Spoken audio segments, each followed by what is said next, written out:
मेहरबान।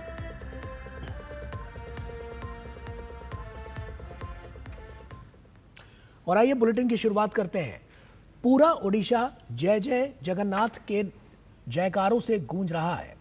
ऐसे में पुरी में आज भगवान जगन्नाथ अपने भाई बलभद्र और बहन सुभद्रा के साथ अपनी मौसी के घर गुंडीचा मंदिर की ओर प्रस्थान कर रहे हैं, जो लगभग 3 किलोमीटर की दूरी पर स्थित है। यहाँ भगवान 7 दिन विश्राम करते हैं, जिसे बहुड़ा यात्रा कहा जाता है। रथ यात्रा आरंभ होने से पहले पुरी के गजपति महाराज पारंपरिक छेर पहरा रस्म निभाते हैं और इस दौरान वो सोने की झाड़ू से रथ के रास्ते की सफाई करते हैं।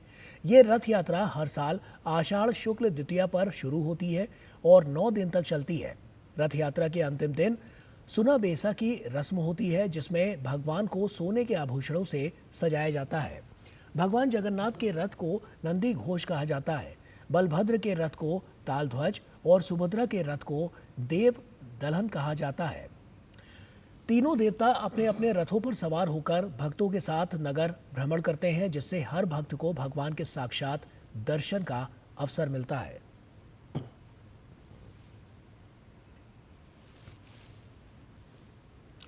और वहीं आज रथ यात्रा का शुभारंभ हुआ है।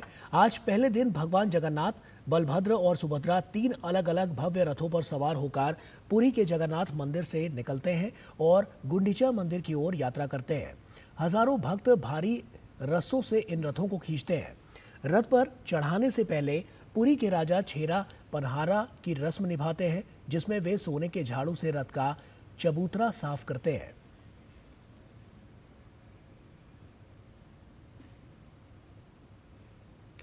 एक जुलाई मंगलवार हेरा पंचमी जब भगवान गुंडीचा मंदिर में 5 दिन बिताते हैं, तब 5वें दिन देवी लक्ष्मी नाराज होकर भगवान जगन्नाथ से मिलने आती हैं।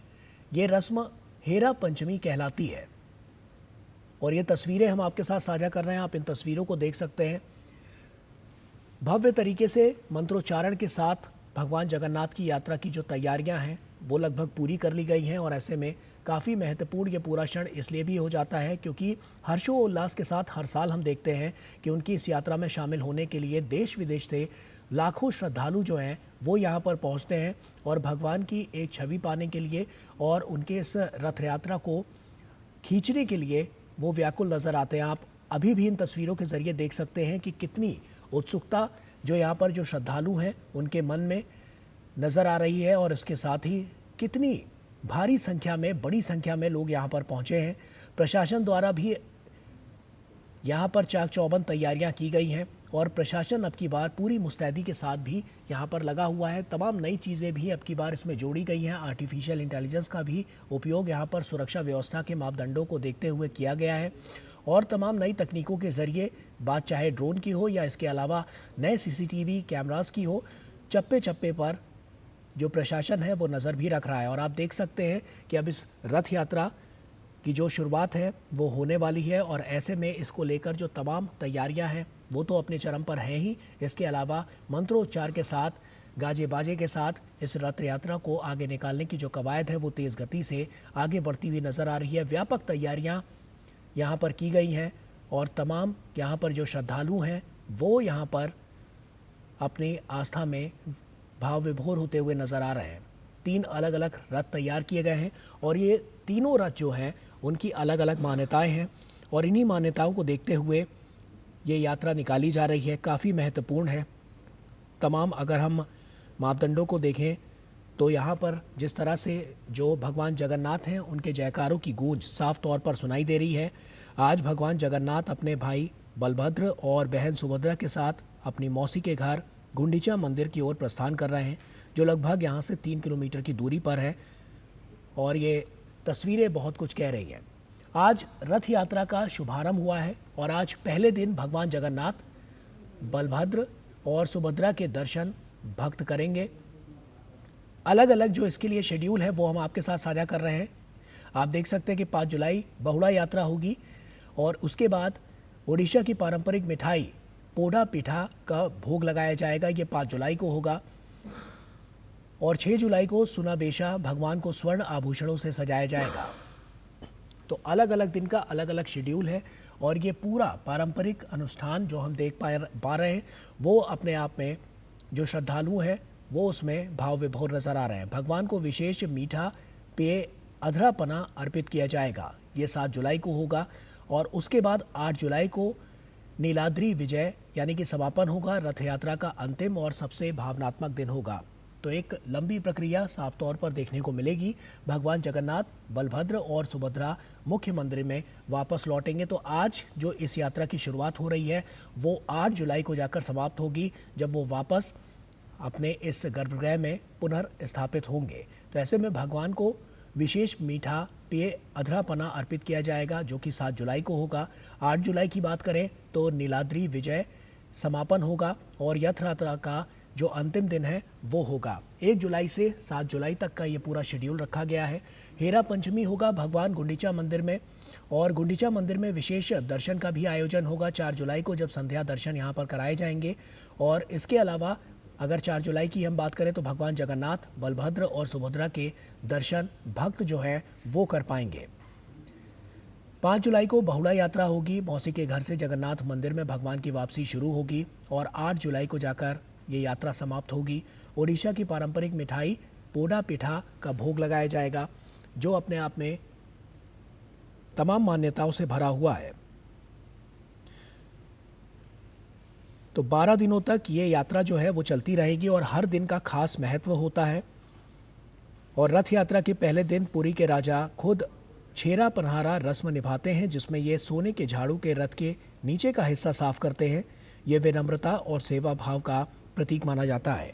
हेरा पंचमी के दिन देवी लक्ष्मी गुंडीचा मंदिर जाकर नाराजगी जताती हैं कि भगवान उन्हें छोड़कर आखिर क्यों चले गए, और ये आयोजन पूरी यात्रा को और भी ज़्यादा रोचक बना देता है। तो भगवान जगन्नाथ का रथ जो है वो नंदी घोष की ऊंचाई उसमें लगभग 45 फीट है।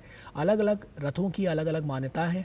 हम आपको बता रहे हैं किस रथ की क्या मान्यता है। तो ऐसे में भगवान जगन्नाथ का जो रथ है वो लाल और पीले रंग से उसकी सजावट की गई है। इसके अलावा भगवान बलभद्र का रथ की अगर हम बात करें तो तलध्वज रथ में वो सवार होते हैं और इसके अलावा तलध्वज रथ की जो ऊंचाई है वो 44 फीट है और रथ में 14 पहिए लाल और हरे रंग से तलध्वज रथ की सजावट की गई है। और ये भगवान बलभद्र का रथ है जो कि लाल और हरे रंग से तलध्वज रथ की सजावट हुई है। इसके अलावा अगर हम बात करें तो देवी सुभद्रा का जो रथ है वो नाम उसका देवदलन है और इसकी भी अपनी खास मान्यताएं हैं। देवदलन रथ में 12 पहिए हैं और इसके अलावा देवदलन रथ की जो ऊंचाई है वो लगभग 43 फीट है। तो अलग अलग रथों की अलग अलग अपनी मान्यता है, भव्यता है। और अब ये तस्वीर आप देखिए, हर्षोल्लास के साथ इस जश्न में जो तमाम श्रद्धालु हैं वो डूबे हुए नज़र आ रहे हैं। अलौकिक ये पूरा क्षण है और इसका गवाह आज हर कोई बन रहा है। देश विदेश से यहाँ पर अलग अलग मूल भावना के लोग यहाँ पर पहुँचे हैं और इस यात्रा में शामिल होने के लिए यहाँ पर अपनी भागीदारी निभाते हुए नजर आ रहे हैं। आपको इन रथों के बारे में बताएं तो भगवान के इन तीनों रथों को खींचने वाली जो रस्सियाँ हैं उनके भी नाम होते हैं। भगवान जगन्नाथ के 16 पहियों वाले रथ को नंदी घोष कहा जाता है और इस रथ की रस्सी का नाम शंखाचूड़ा नाड़ी है।